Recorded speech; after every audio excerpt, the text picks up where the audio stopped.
नमस्कार दोस्तों, चलिए जानते हैं बिहार की फटाफट 25 बड़ी खबरों को सिर्फ 10 मिनट में। लेकिन उससे पहले आप यह वीडियो किस जगह से देख रहे हैं हमें कमेंट में जरूर बताएं।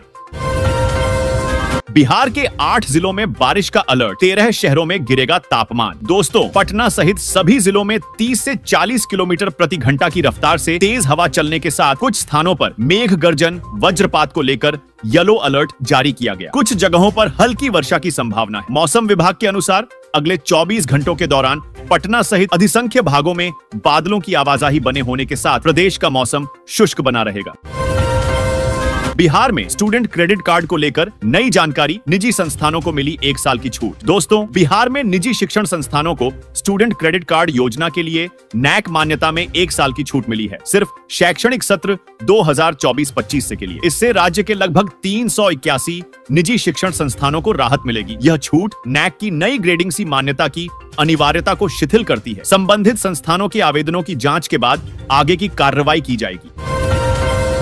बिहार में सरकारी कर्मचारियों की बल्ले बल्ले, दिवाली से पहले नीतीश कुमार ने दिया तोहफा। दोस्तों, बिहार सरकार ने अपने कर्मचारियों को दिवाली से पहले तोहफा दिया है। राज्य के वित्त विभाग ने आदेश जारी कर कहा है कि अक्टूबर महीने का वेतन 25 तारीख से मिलना शुरू हो जाएगा। यह निर्णय दिवाली और छठ पर्व को ध्यान में रखते हुए लिया गया है। त्योहारी सीजन में कर्मचारियों को बड़ी राहत मिली है।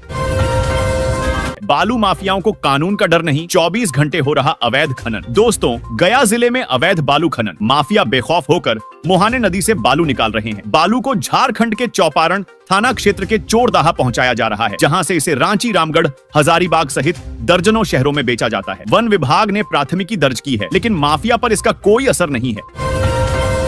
बिजली विभाग की नई पहल, अब उपभोक्ता भी बताएंगे कहां है बिजली व्यवस्था में खामी। दोस्तों, गोरखपुर में बिजली निगम के अनुरक्षण माह में उपभोक्ताओं की भी भागीदारी रहेगी। उपभोक्ता खुद बताएंगे कि उनके क्षेत्र में बिजली आपूर्ति व्यवस्था में क्या खामियां हैं। इससे बिजली निगम को गली मोहल्लों में होने वाली समस्याओं की जानकारी मिलेगी और उन्हें ठीक करने में मदद मिलेगी। उपभोक्ता क्षेत्र के एसडीओ को लिखित सूचना दे सकते हैं। बिजली चोरी करते पकड़े जाने पर विभाग अब नया कनेक्शन जारी करेगा।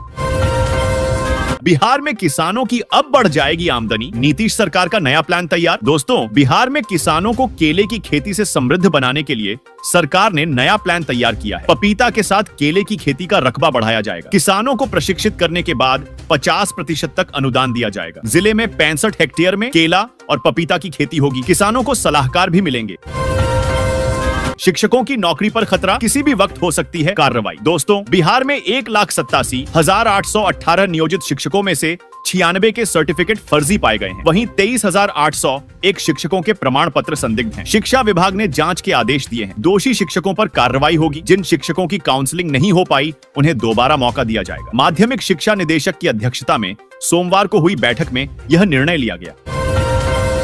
बिहार में युवाओं की हो गई बल्ले बल्ले, 5 लाख नई भर्तियों को लेकर आया बड़ा अपडेट, जल्द मिलेगी खुशखबरी। दोस्तों, बिहार में युवाओं के लिए अच्छी खबर है। मुख्यमंत्री नीतीश कुमार के निर्देश पर रिक्त पदों को भरने के लिए काम चल रहा है। 2.2 लाख पदों पर नियुक्ति के लिए अधियाचना भेजी जा चुकी है और 2.8 लाख पदों पर नियुक्ति के लिए तैयारी हो रही है। मुख्य सचिव अमृतलाल मीणा ने नवनियुक्त अवर निरीक्षकों को ट्रेनिंग और टेक्नोलॉजी को गंभीरता से लेने की सलाह दी।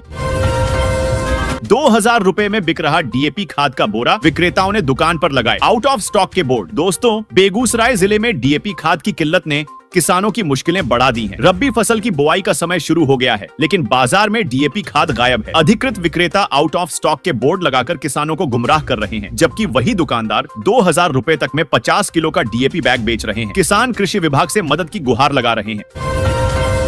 शिक्षकों की सैलरी पर आया अपडेट, अगले महीने बदल जाएगी पुरानी व्यवस्था। दोस्तों, बिहार के सरकारी स्कूलों के शिक्षकों को अब उनके वेतन का भुगतान ऑनलाइन उपस्थिति के आधार पर किया जाएगा। यह व्यवस्था अक्टूबर के वेतन भुगतान से शुरू होगी। शिक्षकों के वेतन विपत्र शिक्षा कोष पर उपस्थिति के आधार पर बनेंगे। इससे संबंधित निर्देश शिक्षा विभाग के अपर मुख्य सचिव डॉक्टर एस सिद्धार्थ द्वारा विगत 27 अगस्त को ही सभी जिला शिक्षा पदाधिकारियों को दिया जा चुका है। शिक्षा विभाग ने फिर लिया बड़ा फैसला, स्कूल में शिक्षकों की संख्या को लेकर आया बड़ा अपडेट। दोस्तों, बिहार के सरकारी विद्यालयों में शिक्षा का अधिकार अधिनियम के तहत छात्र शिक्षक अनुपात को संतुलित करने के लिए कदम उठाए जा रहे हैं। समिति की रिपोर्ट के अनुसार जहां शिक्षकों की संख्या अधिक है, वहां से शिक्षकों को हटाकर वैसे विद्यालयों में भेजा जाएगा जहां शिक्षकों की भारी कमी है। इस पहल का उद्देश्य राज्य में गुणवत्तापूर्ण शिक्षा सुनिश्चित करना और छात्रों के सीखने के परिणामों में सुधार करना है। 7,000 से अधिक छात्र छात्राओं का भविष्य दांव पर, शिक्षा विभाग का नया निर्देश जारी। दोस्तों, बिहार के गया जिले में 3419 विद्यालयों में दोहरे नामांकन के 7,210 मामले सामने आए हैं। ये छात्र सरकारी और निजी विद्यालयों में नामांकित हैं। जिला शिक्षा पदाधिकारी ने दोहरे नामांकन वाले छात्रों की सूची मंगवाई है और दूसरे विद्यालय से नाम हटाने का निर्देश दिया है। दोहरे नामांकन से छात्र डीबीटी लाभ से वंचित हो जाएंगे।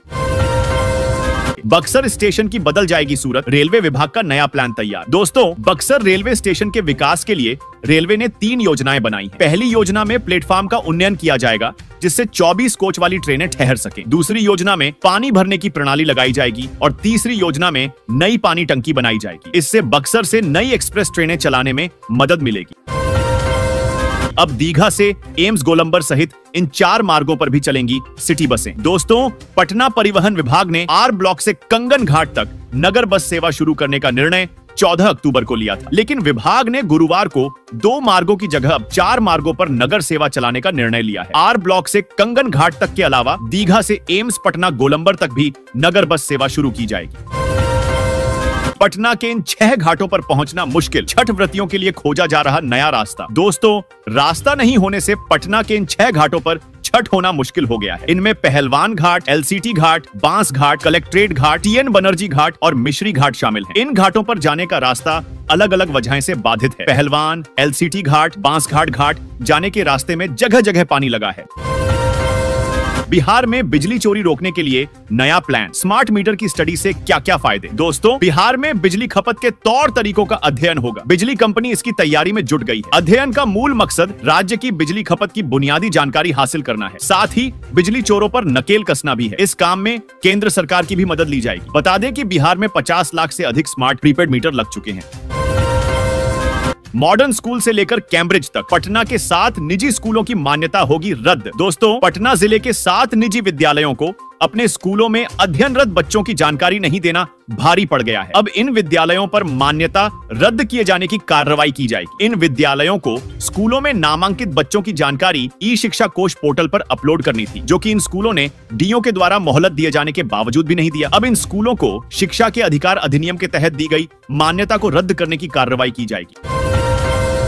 ड्रोन उड़ाने पर बैन और सादे लिबास में जवानों की तैनाती, पटना एयरपोर्ट पर 30 दिनों का हाई अलर्ट। दोस्तों, लगातार मिल रही धमकियों के बीच पटना सहित देश भर के हवाई अड्डों पर सुरक्षा सख्त कर दी गई है। पटना एयरपोर्ट पर 30 दिनों का हाई अलर्ट घोषित किया गया है। सोमवार को पटना एयरपोर्ट पर सुरक्षा से संबंधित बैठक में कई दिशा निर्देशों पर अमल करने को लेकर चर्चा हुई। विमानन कंपनियों के प्रतिनिधियों के साथ भी बैठक की गई। बिहार में घट गई वाहनों की बिक्री, 43% की गिरावट। दोस्तों, बिहार में वाहनों की बिक्री का ग्राफ लगातार गिरता जा रहा है। इस वित्तीय वर्ष के 7 माह में बिक्री का ग्राफ 43% गिरा है। अक्टूबर में भी अपेक्षित सुधार नहीं हो रहा है। इस माह भी सड़क पर आने वाले नए वाहनों की संख्या कम ही है। हालांकि त्योहारी सीजन में बिक्री बढ़ने की उम्मीद है। आ गई खुशखबरी, सरकार गरीब श्रमिकों को दे रही है 2000 रुपए महीना। दोस्तों, ऐसे कई मेहनती कर्मचारी हैं जो दिन रात मेहनत करते हैं, फिर भी उन्हें बदले में बहुत कम पैसा मिलता है। यह छोटी राशि अक्सर उनके परिवारों के भरण पोषण के लिए पर्याप्त नहीं होती है। इस मुद्दे को पहचानते हुए राज्य सरकार ने कल्याण मंत्रालय के माध्यम से बंध काम कामगार योजना 2024 शुरू की है। इस योजना के तहत श्रमिकों को 2000 रुपए से 5000 रुपए तक की वित्तीय सहायता मिलेगी। इस पैसे से उन्हें अपने परिवार के खर्चों को और अधिक आराम से कवर करने में मदद मिलेगी। इस सहयोग से उनके बच्चों को बेहतर शिक्षा भी प्रदान कर सकते हैं। यदि आपने बंध काम कामगार योजना 2024 के लिए आवेदन किया है या आवेदन करने की योजना बना रहे हैं, तो इसके लाभों को समझना आवश्यक है। यहाँ वह है जो आपको जानना जरूरी है। बंध काम कामगार योजना पात्र लाभार्थियों को 2000 रुपए से 5000 रुपए तक की वित्तीय सहायता प्रदान करती है। यह योजना श्रमिक वर्ग को अधिक आत्मनिर्भर बनने में सक्षम बनाकर सशक्त बनाती है। सहायता राशि सीधे लाभार्थियों के बैंक खातों में भेज दी जाती है, जिससे परेशानी मुक्त प्रक्रिया मिलती है। श्रमिक इस योजना के लिए ऑनलाइन आवेदन के माध्यम से अपने घर बैठे आसानी से आवेदन कर सकते हैं। ऑनलाइन आवेदन की सुविधा से श्रमिकों को सरकारी कार्यालयों का दौरा करने की आवश्यकता से राहत मिलती है, जिससे समय और प्रयास की बचत होती है। बता दें कि बंध काम कामगार योजना 2024 के लिए रजिस्ट्रेशन करने के लिए आपको फीस का भुगतान करना होगा। रजिस्ट्रेशन आवेदन फॉर्म भरने में 25 रुपए का खर्च आता है। इसके अलावा यदि आप 5 साल के लिए सदस्य बनना चाहते हैं, तो आपको वार्षिक सदस्यता के लिए 60 रुपए जमा करने होंगे। बंध काम कामगार योजना 2024 के लिए जरूरी दस्तावेज आधार कार्ड, निवास प्रमाण पत्र, आय प्रमाण पत्र, पहचान प्रमाण पत्र, आयु प्रमाण पत्र, राशन पत्रिका, 90 दिन कार्य करने का प्रमाण पत्र, बैंक के खाते का विवरण, mobile number, passport size photo होना चाहिए। अगर आपके पास यह सब है तो आप ऑनलाइन कर सकते हैं।